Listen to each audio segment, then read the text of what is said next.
Like when people ask where I'm from, and I'm like, well, I was born in Canada, spent most of my life in New England, and then have moved all across the country. So I'm like, I don't really know where I'm from. Like I can go to any of those places and it feels like home to me.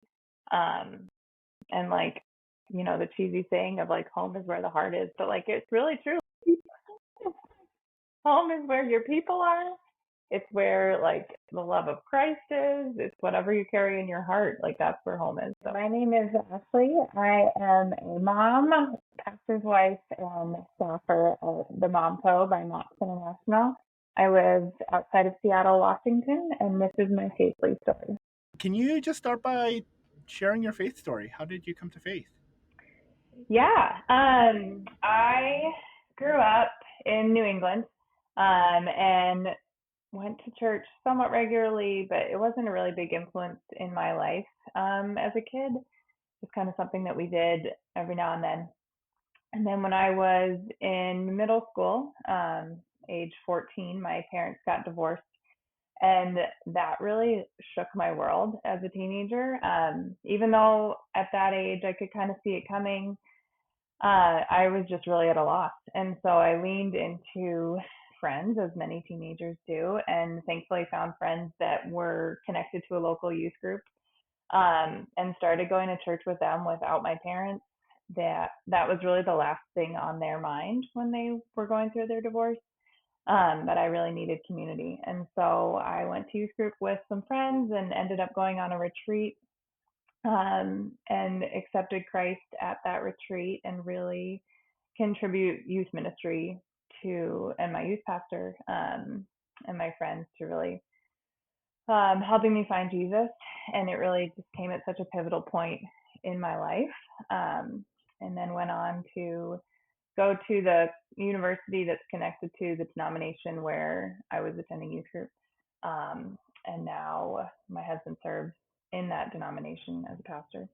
So it's really come full circle. He was a youth minister before becoming a lead pastor, and so I really am such a big advocate of youth ministry.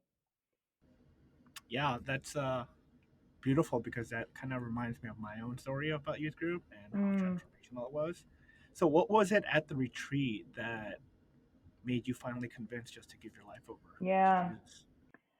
I feel like it's I feel like it's cheesy, but as a 14-year-old, I just remember the phrase of like feeling like there was just this gaping hole in my heart where like the world was ripped out from under me with my parents' divorce, and really finding a lot of fault with my earthly father at that time. We now have a great relationship, but um, the divorce was primarily on him, and so I was really struggling with that relationship. And so even though I'd heard about God and Jesus, most of my childhood, I never really understood what that meant. And so I just remember at that retreat, we talked a lot about um, like dying to self. I remember that was a big message, and also just like the reliance on God as our Father, and that really hit me at that time in my life when my earthly father had just kind of failed our family. Um, and yeah, just needing some relationship and support during that time. And that's really when the Holy Spirit convicted me. Are you an only child? No, I'm the oldest of two. My brother's Mm. 4 years younger than me. How was it on him?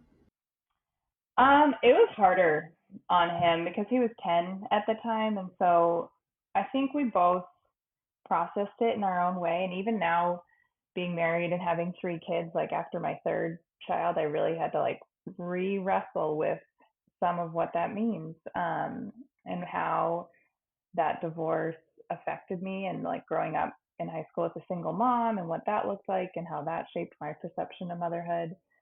So I've done some work on that recently, but yeah, I would say it's harder on my brother, and I don't know if he has had the space to process that really well. I know he's accepted Christ, but he's got a harder faith walk, um, and relationship with Jesus than I do right now. And so, yeah, it's interesting to. And then he's a parent as well, so it's interesting to see like when you become a parent and when you get married, how divorce will just come back up from childhood. How old is he now? He's 33, yeah, and I'm Okay. 37. Um, I'm 40, gonna be 41, and I recently, like in around Christmas, um, reconnected with my dad. So my Okay. parents divorced, but it was like way later. It was like when I was in like seminary or college. I Oh, don't remember. It was okay. so long ago. Mm, So I was actually really thankful that they stayed together, even though like literally they fought every day. mm, The fact that they're fighting together, I realized looking back, I don't know, it just created this stable unit, even though it was so mm, unstable internally. Um, but it wasn't until I like reconciled with my father, forgave him for the past, and really God had to work a lot in my heart to want to have a future with him. Do you know what I yeah, mean?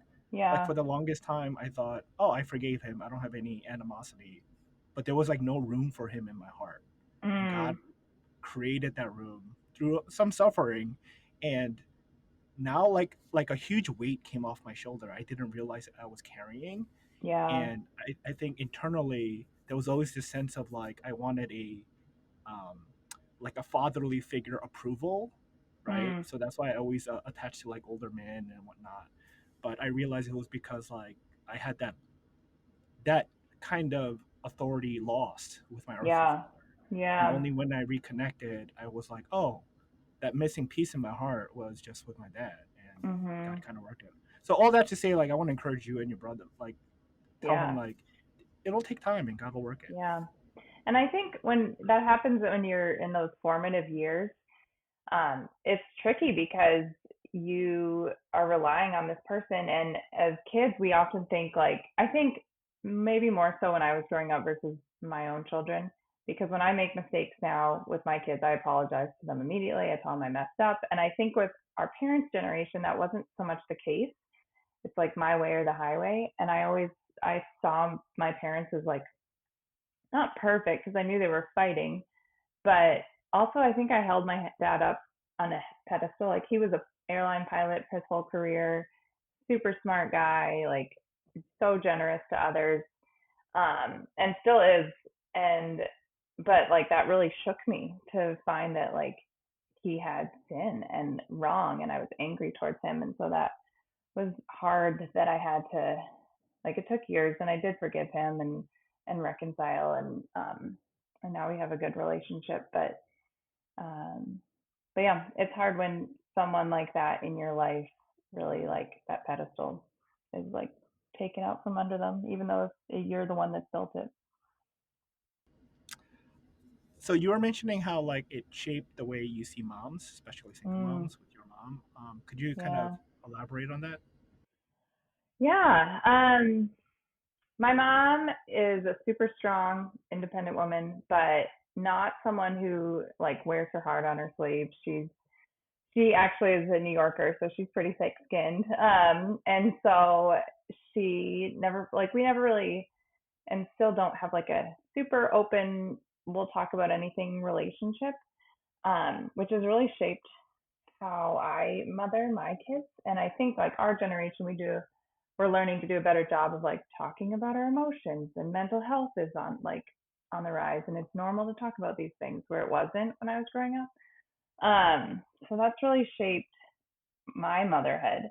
And then just how I see moms and single moms, especially, like that is probably now that I'm a mom, I can realize that she was doing the best that she could with what she had, being a single mom, and how difficult that must have been for her.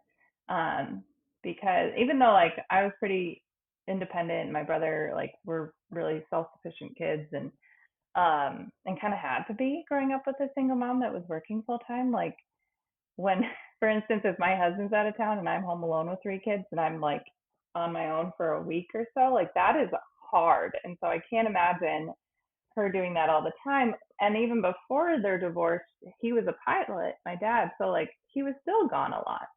Um, so I wonder like if she was just in survival mode, and that's why there wasn't a lot of like not nurturing, but like just not a lot of warm connection because she was just doing the best that she could and she had so much to carry on her plate. Yeah, I totally agree. I mean, for the longest time, I blamed my mom because there were moments like she disciplined me Mm, physically and she would like lash mm, out at me. But looking back, with the whole context of being married to my dad and just all the yeah. struggles, I totally get it because like when I get angry, I lose my stuff too, and so I'm like, Mhm. man, like when I think about it, like she was a single mom. It's just she was not like you know what I mean, legally single, but like emotionally, Yeah. mentally, she was Right. not in a safe place. So like she really did the best that she could. And Yeah. now it's like night and day where she's a little too loving and a little too annoying. So it's like, oh, okay, I see when you get healed, like there's just so Yeah. much joy and love that sprouts out. Um, yeah. So thanks for Yeah. sharing. Mhm. So how did you get connected with MomCo then? Yeah. So I started volunteering, or I started attending a MOPS group um, 6 years ago when my no, sorry, longer than that, 7 or 8 years ago when my middle was a baby. She just turned 8, and we moved across the country. I mentioned my husband's a pastor, and our joke is that God doesn't call us less than 2,000 miles apart because he went to seminary in Chicago. Our first call was in Texas, and that's where I was a full time art teacher, had two babies in Texas, and knew that I was missing something when it came to motherhood and friendship, but was working full time and just didn't have the bandwidth between that and being a new mom. And then from there, we moved to Connecticut for his next call at a church, and that church had a MOPS group. And at that time, I started staying home, stopped teaching, and just stayed home with the girls. And super thankful we had the ability for me to do that. But then found myself in a totally different role in not a new state because I grew up in Connecticut, but different part of the state. So I really didn't have any friends there. Um, and so got involved in the MOPS group. Already knew Jesus from being a teenager and obviously like involved in ministry with my husband, a pastor, but really found like friendship that like sustained me through those first early years of motherhood when babies aren't sleeping or um, potty training, like all the struggles of young parenting. Um, so joined their group for a year and then started serving on their leadership team for the next 4 years. Then we moved across country again because God called us again to a different church. And so now we're outside of Seattle, where our church here had a MOPS group. It stopped meeting during the pandemic. We moved here 2 years ago, and so I helped relaunch it at our church. Um, and then had the opportunity to join staff this past March. So it's been 10 years or 10 months that I've been on staff. Um, and it's just been really cool to see how God moved from like getting involved in this organization, lighting a fire, and like how important it is to support moms, serving on leadership, and then um, stepping onto staff, which really like embodies our mission statement as an organization. So it's pretty cool. What is your mission statement? So our mission statement is that we would encourage and equip moms of young children to realize their potential as mothers, women, and leaders in the local church, and in relationship with Jesus. It's just been cool to see. Like, I feel like God's given me the ability to like really live that out. Like, finding friendship in motherhood and also like support in my motherhood. Like I often say, like I can't be a mom without Jesus and Mops. Um, and then feeling really supported as a leader. And then also just being able to like see how a local Mops group will positively affect a local church, especially when your husband's on staff and you really see the impact of it. It's been really cool. So what do you do for Mops exactly? I work on the church engagement team and I oversee the Pacific region. So I've got the West Coast, Nevada, Alaska, and Hawaii. And so I connect with churches in those states, both pastors and lay leaders, that are interested in starting MOPS groups, MomCo groups, and also like finding areas where there's a high need, which really is everywhere. Um, but and then areas that have a high need but don't have a lot of MOPS groups, and reaching out to churches to see if they're interested in partnering with us. So what happens in these groups? Yeah, so MOPS group typically meets twice a month. It could be less, could be more. It's really up to the local church. They meet for a couple hours. There's childcare provided because we recognize moms, while we love our children, we need a break from them and we need time to connect with each other. And so kids have childcare and Bible lessons, and then we have some sort of food, whether it's breakfast for a daytime meeting or dinner, dessert for an evening meeting, and gathering around the table for conversation. And then there's a speaker or a video of like any broad topic of motherhood that's really accessible to all moms, because we don't want to assume that every mom that comes to MOPS is a believer.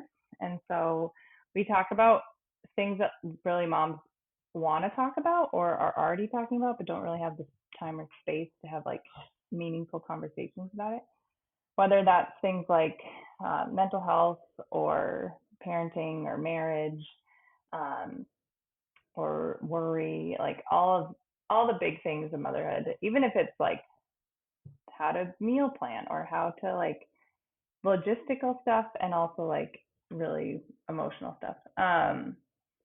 And then yeah, just time to dialogue and build relationships with each other, and like really find that tribe that everyone says that you need when you're a parent, but you don't know where to find it. I love all the things you're saying because anyone who knows me knows like I have a huge heart for moms. Partly Mm, because like I think it was just a way for me to give back because when I was younger I always wanted to help my mom but I couldn't, right? So now okay. that I'm older, I have this capacity to help, and so I was always the single guy hanging out with moms because I did preschool at church. I was a pastor, Okay. um, and so like you know, if any of you guys are watching this, you know who you are. Like, Yeah. how do you convince moms who are maybe hesitant to join a group that they Mm, don't know? Because yeah.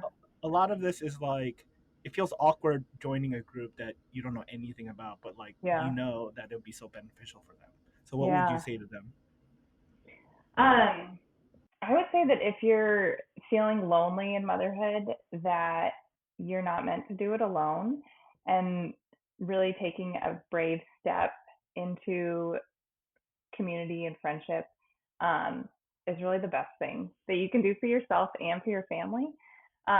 Because our families need us to be healthy as moms. And if we're lonely and isolated and don't feel like we have any friends or support, or are just finding that on social media and not in person, um, that just take the brave step and say yes to trying something new. I've had so many moms walk in the door of our moms groups that don't know anybody, and after a meeting or two just feel like so welcome and loved, and that's what we want to do. We want to show Jesus to all of these moms. But they walk away feeling like, okay, I can do this, and I have friends that can relate to what I'm going through, no matter what age or stage their kids are at. um, and that like if something comes up between meetings, there's always someone to call, and like we want to be that tribe and that village for each other that we know we need but we can't really find. So yeah, I would just say like be brave and take a bold step, and mothering is hard enough and not to do it on your own. Can anyone start a MOPS group or MomCo group? Yeah, yeah, anyone can start. It doesn't matter how old you are. You could be, a younger mom. We have moms that, and the whole MomCo thing is shifting away from, our organization's 50 years old. Stands It stood for Mother Preschoolers, which 50 years ago preschool wasn't an institution. It just meant like before school. And then we realized that all moms need support no matter how old their kids are. I've got kids in elementary school, and I know it's just going to get harder from here in terms of issues we have to tackle with them. And so it's not like, for sure, early motherhood is life changing. And that's when we really find that moms are more open to community and talking about faith even, but the whole MomCo shift is the co is short for community. And so it's really the mom community, no matter how old your kids are. Because we would get questions um, from moms that wanted to join, and they would just assume that if they didn't have a preschooler, they couldn't come. But that's never been our organization's mission. It's just a 50-year-old name that we've kind of outgrown. So we're really excited about it. But yeah, any mom can start a group. I had a conversation yesterday with a mom who went to Mops when her kids were little, and now she's working full time, and her kids are teenagers, and she wants to start a group for working moms. Um, we have mentor moms, which are like either grandma age or moms that have kids in college and empty nesters, and they have a place because we need to know that we'll survive this whole like parenting journey, and which never really ends. But to have someone of an older generation pour into us is really important too. And so I've had even mentor moms start groups. Um, so yeah, and oftentimes our groups meet in churches, but they don't have to. They can meet in homes or like public places like libraries or the YMCA. We call those community groups. So we really just want to have a group available for every mom that wants to join one. Do you guys offer like resources on training, or it's like, yeah, Yeah, we offer lots of resources because we realize our moms are busy and they're juggling a lot. And so we want to really equip them well. And so we have curriculum for the meetings. There's a theme that comes out every year and about a dozen videos that come out that, along with that theme that you can show at your meeting. And then there's also probably about a dozen leader videos too that just the leaders can watch and grow in their leadership development. Um, the videos that you can show at meetings have discussion questions and meeting plans that come along with them. So really, it's like it can be plug and play if you want it to be. That's what we do with our evening groups. Um, and then we also have a lot of groups that will use in-person speakers, and they'll bring like a therapist in or like a local doctor or something like that to come talk. And we even have a Mops speaker network where leaders can go in and search by zip code and find speakers in their area or speakers that will do it on Zoom to come talk at their Mops group. So that's another resource. And then we put a lot of emphasis on supporting our leaders and really encouraging women and moms to realize their potential in leadership. So we have executive leadership coaches on staff that connect with all of our group coordinators, which are like the leaders of each group, and they meet in a cohort style. So once a month, they hop on a Zoom call, have a leadership training, and then have time for like reflection and question and answer. And that's really nice because like being a leader can be lonely at times and you feel like you're doing it all by yourself. And so it's nice to be able to connect with leaders across the country that are doing the same thing as you are and are, going through the same curriculum and having the same issues or celebrating the same kind of wins. It's really cool to have that support. So yeah, we offer all of those resources. well, yeah, that's why we created Faith League, because we realized a lot of people are figuring out on their own. Like even Yeah. myself, I'm like, why is this harder than it has to be? Like, Mhm. who has the experience? Like, who made this mistake already that I can learn from, so that I can move forward? Exactly. You know? Yeah, and like my husband's a pastor, and so like ministry leaders have that same struggle where churches can feel so isolated, and or pastors can, because they're so focused on their congregation, which is important, but also like, and thankfully we have a supportive denomination where he can reach out to other pastors and stuff. But it's good to have um, connection with like local pastors in our town too that are in different denominations. And but it's hard because pastors are busy and they don't have a lot of time to carry that um, relationship and building. So Faithly is great because you can just hop on there and connect. I think what you guys are doing is awesome. Yeah, you can kind of think of us as like the MomCo for ministry people, Yeah. because that's what we're trying to Yeah. do, except we're Yep. not meeting in person. Yeah. Um, how has motherhood like changed you and challenged you, and Hmm. yeah, refined you? That's a good question. My oldest just turned 10. It's hard to believe I've been a mom for 10 years, but gosh. I think my kids have taught me just as much as I hope I've taught them. Um, I feel like before I had kids, I used to think I didn't have enough time, and then you have kids and you realize like, oh, I don't have any time, and you just, but God like really creates the time and bandwidth. But I also think motherhood is um, really focused on like help me find what's most important.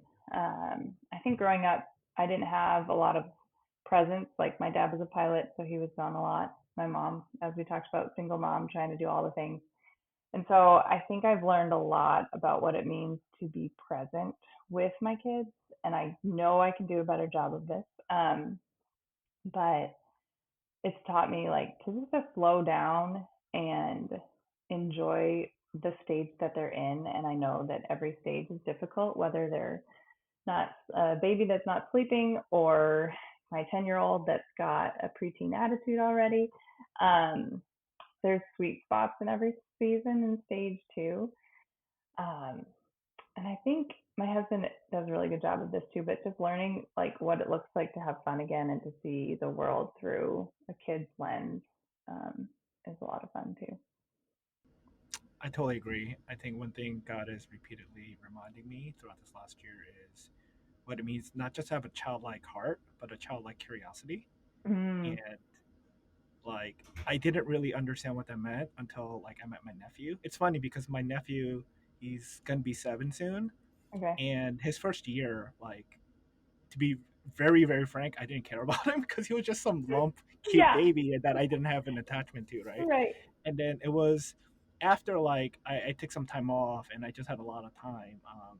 Like I visited him and I like hung out Mm, with him and babysat him, and then like I started growing to love him. But it's mainly because I saw a little bit of my personality in him, because I'm mhm. like an extreme extrovert and my brother's an introvert. And I'm like, oh Okay. wow.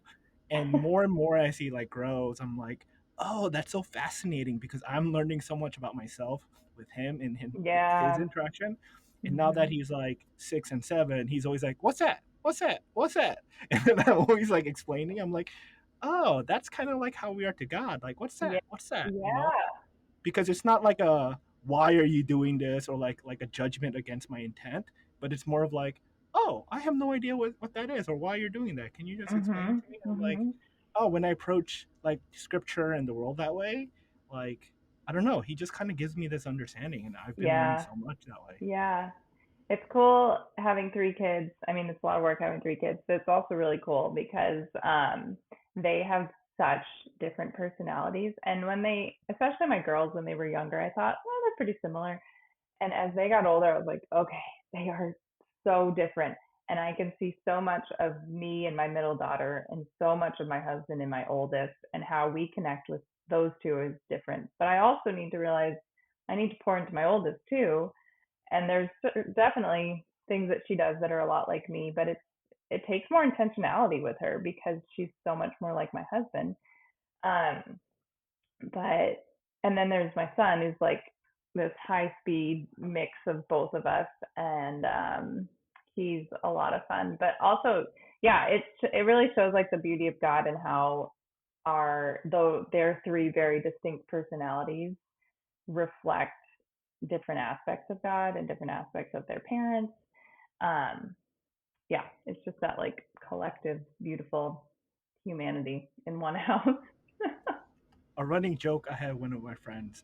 She's the mom, right? Because she looks exactly the same. I don't know what it is with her genetics as That's when we were awesome. growing up, but all her kids are like teenagers, and we tell each other like, do you ever like wonder like who are these kids? Where did they come from? Because Yeah, yeah, like it's yes. so weird to us that like she has grown kids. Because my Mm-hmm. mentality of her is like we're still in like youth group, you know. Yeah, yeah, I know. Um, do you ever worry or have concern about them growing up as pastors' kids? Oh, that's a good question. Yes and no. I've talked to because I didn't grow up a pastor's kid, nor did my husband. And so I've had friends that are the same age mine that did. And I've had conversations with them of like, what does it look like to grow up and be like a healthy pastor's kid and also like so many pastors' kids walk away from the church, and how do we um, not in like how do we support their faith because we know it's their faith, it's not our own. And so we put a lot of emphasis on like church comes first, but it's not out of obligation. It's out of like just explain to our kids, for instance, like why we've moved across the country so many times and what it looks like to have God call you to a new place and a new house. And like my oldest has been in 3 different elementary schools. And what is like, why do we keep doing that? And just, I think continually talking about like the faithfulness of God and how he keeps showing up for us um, is really important, but also I think just making sure that they know that church is like fun and we like love what we're doing. Because I've talked to a lot of friends who grew up as pastors' kids, and it just felt like such an obligation that I never want my kids to feel like that church or faith is an obligation, and I want them to know like obviously first and foremost that Jesus loves them, but that he and church can be a lot of fun. Um, and it's where we put our priority as our family. So, yeah, I think what I worry about the most is like them not owning their faith. And so already we talk about that a lot and like what God is doing in their life and not so much like forcing it on them. But I don't know if any of that makes sense. But yeah, um, No, it makes complete sense. yeah. Even for me, like the reason why I stuck around at church a lot was because it was like the one place that was like a stabilizing force. Mhm. I mean, looking back now, I just like appreciate like a pastor staying for like what was it 6 7 years of my youth group Mm. because like turnover Mhm. is always high with youth, right? Yeah. And so just Yeah. having him as like a spiritual mentor, and like I moved a lot too, not Okay. states but within my city.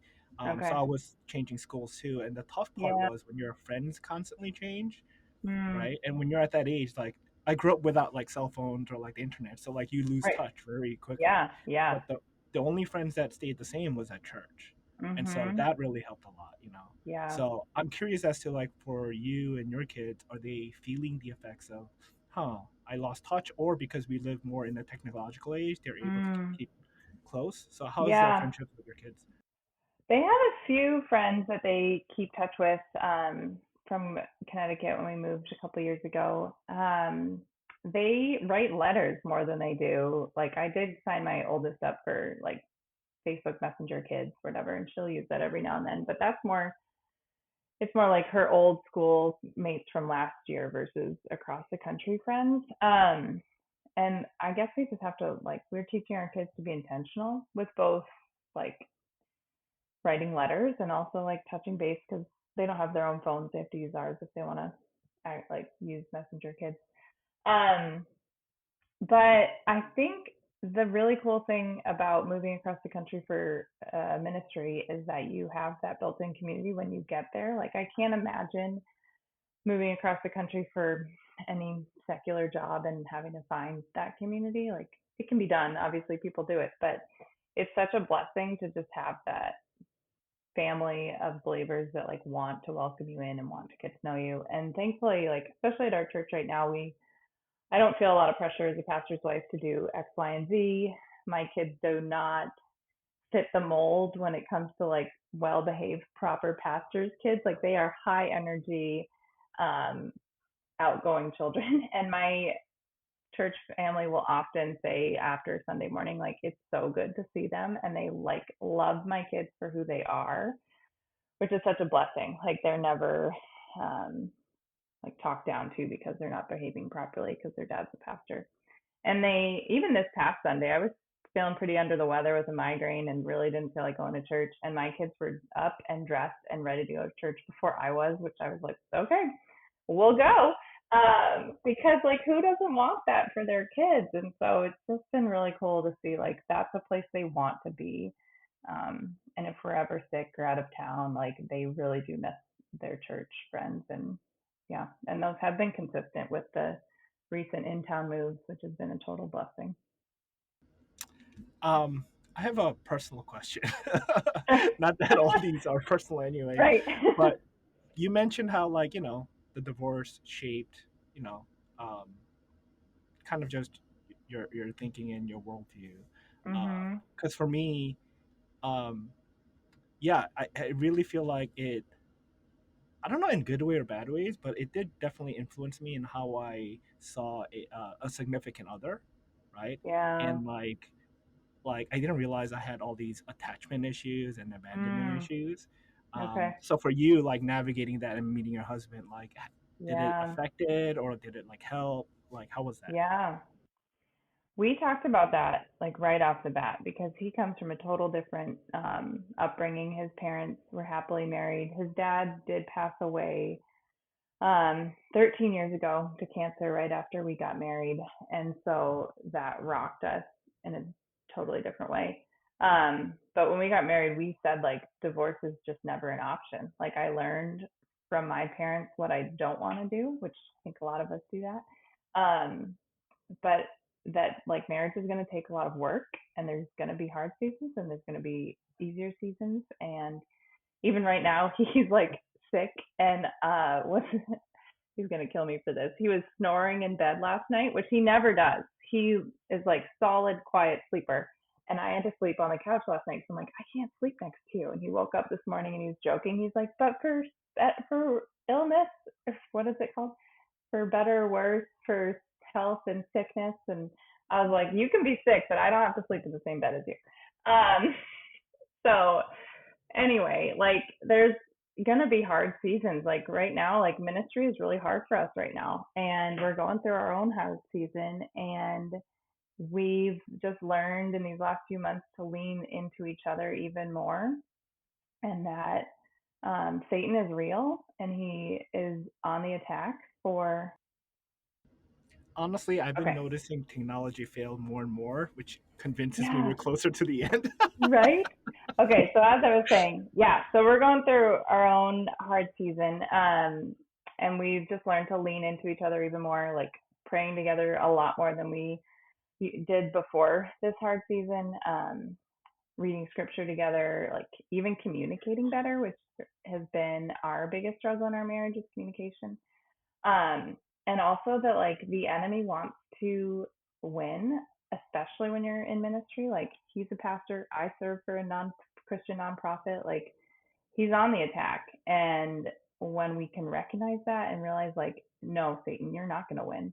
We're not going to be divided in our marriage. Um, like that, while we're in this hard season, is really it's not something I would ever want to walk through. Um, it's not something that I'm going to let Satan win over. So I think when it comes to marriage and divorce, it's, I think what I've got going for me versus my parents is like a much stronger faith foundation and an evenly yoked marriage that they didn't have. So I think that's a huge, like, a huge way that, not I'm winning, but a huge way that we're succeeding in our marriage versus our parents. Yeah, I mean, the words that keep repeating over my life is my parents' generation. They were just learning how to survive, and now Hmm. we get to bear the fruit of that as they laid the Yeah. foundation, and we're able to thrive. And so that actually helps me to reframe all the things in the past, not in a bad way, but like it was just a necessity and they did their best and I need to honor that. And I need Yeah. to honor that by living a better life now, not to say I'm Hmm. better, but it's because I stand on their shoulders. So Right. I completely agree. Yeah. And I think each generation just wants to do better than the next. And I think we, especially in our adolescence, can think like, oh, we're going to do it better because you guys have really messed it up. But I think it's not until you hit adulthood and parenthood, especially, that you're like, oh, now I can see what they were going through. And now I can realize, like, yeah, that they just did the best they had. And I think it's really mature to go to your parents and say, like, to recognize that, just to verbalize that, yeah, like I may feel like you messed up, but I also know you did the best you could. And we're just trying to mess up a little bit less every generation, both as a generation and for our kids. Yeah, so God's been redefining the word home for me because I think for so long I was trying to run away from home to find a new home. Mm, But now that like in an in a funny way, like he made me stuck at home with my mom because I was okay. in Atlanta the last 2 years and I had to move back, and it was Okay. just a whole process. But God convicted my heart to like take care of her, just because Okay. like I feel indebted to her and whatnot. But Yeah. like that really pushed me to reconcile with my dad, and then now I'm slowly Mm, reincorporating how to love her the way she is. And so in a funny way, like for me to like long for home, God showed me home is wherever you are, and it's the yeah. family that he gave me, and to be reconciled with them, Mhm. you know. And Mhm. it's always not about running away from the bad things, but like, can you stay in the bad place, and as you change, then you can now start changing your relationship dynamics, so that Yeah. no matter where I go, I can always carry home with me now, instead of always Mhm. trying to find that perfect home. Mm. Yeah. Yeah, that's good. It's like when people ask where I'm from, and I'm like, well, I was born in Canada, spent most of my life in New England, and then have moved all across the country. So I'm like, I don't really know where I'm from. Like, I can go to any of those places, and it feels like home to me. Um, and like, the cheesy saying of like, home is where the heart is, but like, it's really true. Like, home is No, where your very true. it's like home is where your people are. It's where like the love of Christ is. It's whatever you carry in your heart. Like that's where home is. So, And I feel like it's because God's teaching us that's what heaven feels like. So we mm, don't know where it is. We don't know what it looks like. We don't know yeah. what's going to happen, but we have a spiritual experience of this warm, fulfilling, wholehearted likeness around the Mm, people we love, and that environment is home. And I tell yeah. everybody like I have no idea where heaven is, but I know what it feels like now. Yeah. That's so funny you said that because we were just on an airplane as a family and we were flying above the clouds. And my 8-year-old looked at me and she said, "Are we above the clouds right now?" And I was like, "Yeah, like the clouds are there. The sun is here." And she goes, "But then where's heaven?" And I was like, I don't know how to answer this question. Like we can't, and I just said like we can't see heaven because we're not on that side of it yet. Like we're still here on earth. So, Yeah. I mean, what I would tell her is when you feel loved, you know that it's from Jesus, and mm, that's heaven. Because wherever Jesus is, that's where heaven is. yeah. Yeah, I had a lot of practice in preschool because my first year was really hard because I had to do like a 5 minute sermon 3 times a Okay. week, and Yeah. to explain like glory to a 3 year Right. old, Or even I like, had to. Uh-huh. yeah, the Trinity has been a really tricky one. Like, how can it be Jesus and God and the Holy Spirit all at the same time? And I was like, that is a hard question to explain to a 3-year-old. The best explanation I heard was just like we are human, God is a certain kind of being. So there's human Mm, beings and then there's God, right? And so within that category of persons, there's three persons who is a Father, Son, and Holy Spirit. And mhm. so Yeah. that's just the simplest way. So there's three persons and they're all God. Just like we're Mhm. human, but you're my daughter, I'm a mother, and this grandmother. Yeah. So we have Yeah. distinctness. Yeah. Yeah. That's true. It's a good point. So, did you know that your husband was going to be a pastor when you met him, or? That's a good question. No. So he graduated. He has an accounting degree and he has a BTS degree from undergrad, biblical and theological studies. And so he thought we got married before I finished undergrad. I'm one of those like classic Christian college. Got my ring before spring. The whole that whole deal. So we got married between my junior and senior year. Which I was just talking to my dad about this, and I was like, "Well, Dad, it all worked out. We've been married 16 years. We're going strong." Like, but my dad was nervous about that, and but we just knew it was the right time, and why wait any longer? Anyway, Wait, did when he tell you why he was nervous about that? I think he just told me because he just knew I was so young and he wanted to make sure like I could like enjoy my 20s or just like grow up a little bit more. But like being of the oldest kid in a divorced home, like it kind of forced me to grow up a lot younger than I would have liked, which my dad also has recognized in the past. But my dad and I were talking about like parenting, and he did say like, I'm so glad you guys, we waited like 7 years to have kids after I got married at age 21. And I'm really glad I did that because we really like and did enjoy getting to know each other and those, our 20s, before children, because it's a huge life change. But all that to say, when we got married, or just before we got married, my husband was trying to find an accounting job, and he had so many interviews in a time when like the accounting industry in 2007 was booming in Chicago. Um, all his friends out of undergrad got jobs, and he like came so close on a couple of interviews, like down to the final candidates, and he just could not get a job. And so that was always like not his passion. Like his passion's always been ministry since he was a teenager, which I kind of knew in the back of my mind, but wasn't really prepared for that to become reality. But when he could not find an accounting job, he was like, well, maybe I'll just go straight into seminary. And that was kind of his like 5, 10 year plan at that point. But he's like, if this isn't panning out, let's see what happens. So within like 2 weeks, he was accepted and enrolled in seminary. And like everything changed, and he was like, "Okay, I feel like this is what God's calling us to right now." So yeah, I thought I was gonna marry an accountant, and then ended up marrying a pastor. Um, but it's all worked out. So our first year of marriage, I was just thinking about this last night. It was crazy. Like I was in college, mostly student teaching, but had a full course load, working part time. He was working part time and in seminary full time. Like I don't know how we survived, like literally by the grace of God. Um, but it was a lot of fun. I call those the training years where he Yeah, kind of throws you in the fire and you're just like, okay, just yeah, survive. And you look I back and know. you're like, oh, you were preparing me. Yeah, yeah, totally.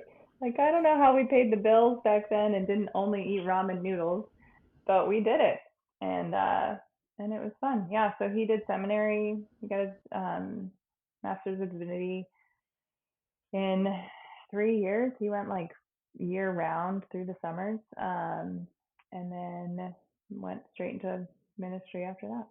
So, What would you say as a young wife, right? For people, because, people are pushing marriage further and further mm, out, right? yeah, Yeah, based on your experience, what would you say? Like, I know it's always context dependent on the people, yep, but like, yep. what are the advantages and disadvantages, or like the benefits and challenges of being married earlier than later, Mm, in your opinion? yeah. Um, I think the biggest advantage to us getting married young is that we went through a lot of developmental like stages together. Like your early 20s in college and outside of college, just after college are huge, like life changing times. So to look back after 16 years and realize like he's been by my side and I've been by his during that whole time, and to see how we've changed as individuals, um, is really awesome. Like I don't have the best memory in the world, but he does. And so he can like recall, how I was when we first got married and how God is like working in me and how God has changed me and will often like remind me of that and encourage me. Where if we had gone through those times, like just dating, like it's just not the same. And just to have like a lot of shared life experience too. Like again, could have done that when we were dating, but it's just different when you're married and you get to, go on vacation or go through his dad dying, for instance. Like if we had been dating, that would have been a completely different experience than being married. I don't know. And we just had a lot of fun. Like I think the whole thing is like people think like marriage isn't fun and like that's the end. But like we just made sure we had fun. And he always for those first 7 years, he was ready to be a dad. Like he's always wanted to be a dad, and so it was a lot of me like, nope, I'm not ready yet. Like let's keep waiting. Um, but that all worked out too. So yeah, I can't really think of any because I don't know any different. I don't know. I can't think of Oh, anything that was perfect. negative, No, that but that yeah, was perfect. Thank you. So this question I'm gonna put into context because I went to seminary, and in seminary, like you went to Bible college, like yeah, those girls are like on the hunt for a pastor. Now I always yeah, thought that was weird, right?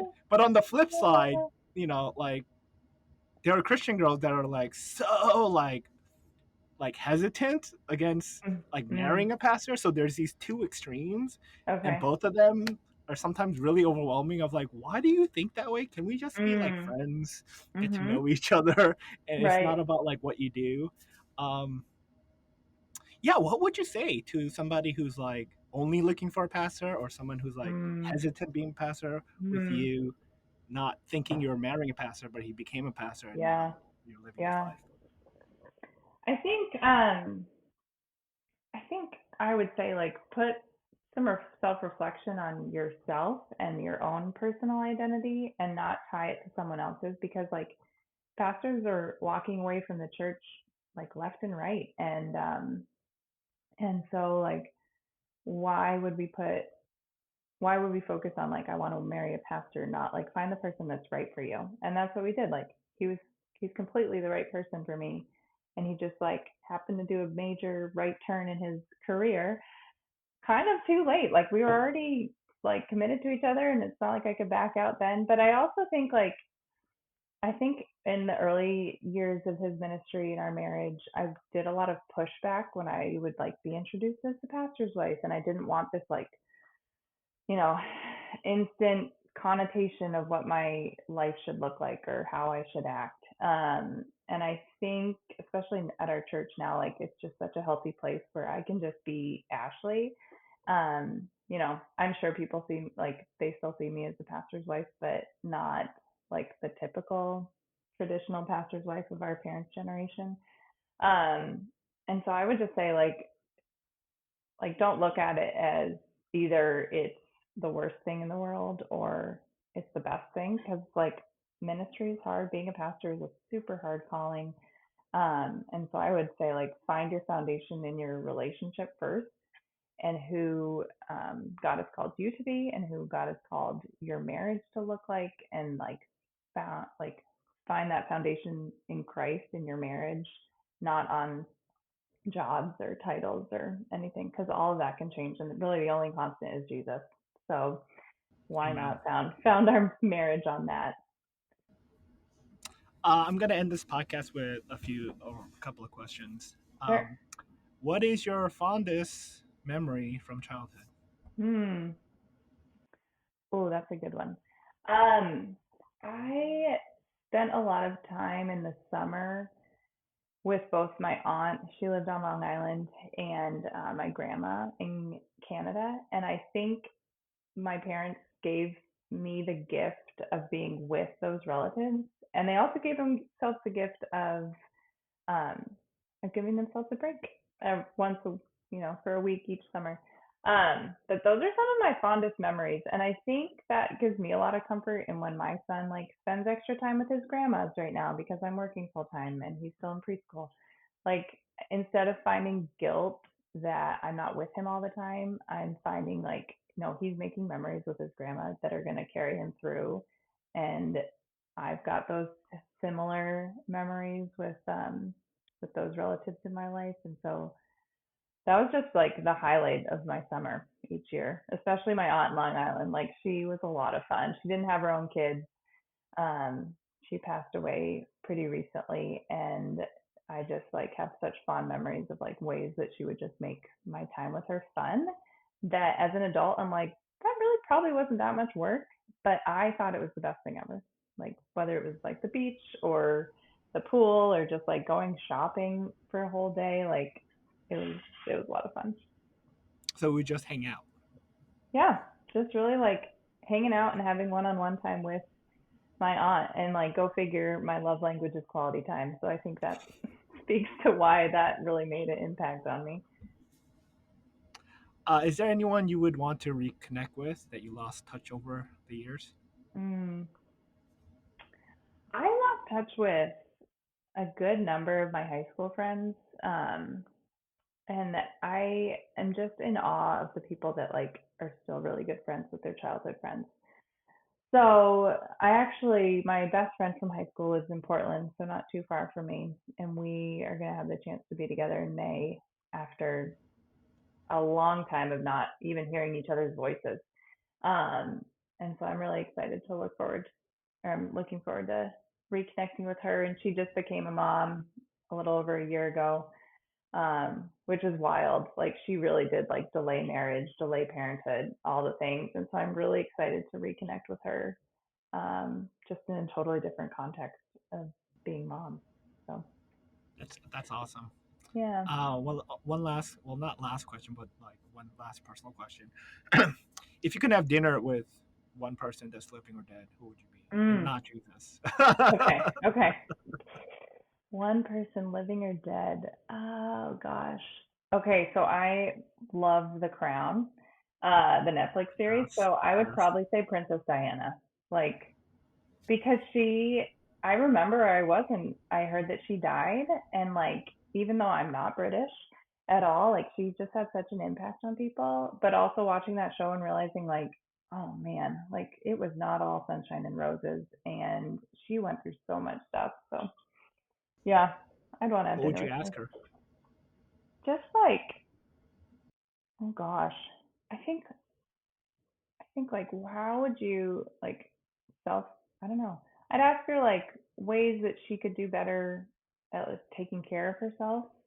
Um, I think I've learned like she tried to advocate for herself, but was, you know, had a lot of pushback from the family. And so, and also just like she was such a good mom.